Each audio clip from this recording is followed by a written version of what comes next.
We've gone a bit over time, but we still have enough time for 2 more questions. The next is from Anthony Galloway.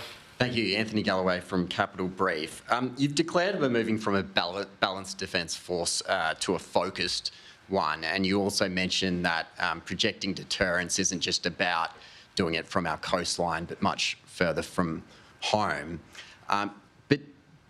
Does a lot of this plan, is a lot of this plan predicated on the United States remaining deeply engaged in East Asia? And what are the contingencies with the capabilities that we're committing to here for a much more complex region in which the US has disengaged, and it's not about forward defence in the Taiwan Strait or South China Sea, it's about projecting deterrence much closer to home? Good question.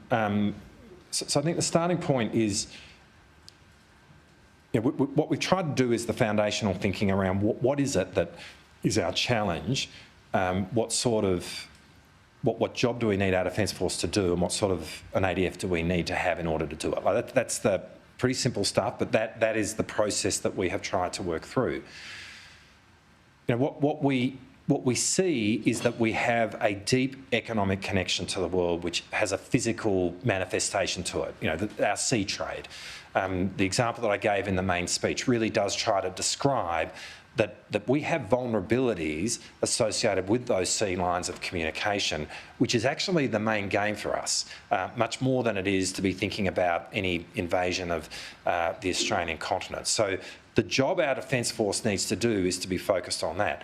That and the fact that when you look at our economic connection, it is largely with our region, and so the stability of our region is at both the heart of our national prosperity and our national security. And so again, a job of the Australian Defence Force is to contribute to the collective security of our region. Now, both those things are well beyond our shoreline.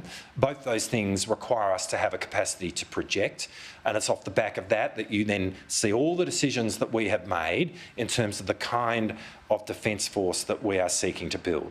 But on top of all of that, to go, I think, to the nub of your question, the assessment, the strategic assessment of what the world looks like over the next decade and beyond is that it becomes precarious and less certain in every respect.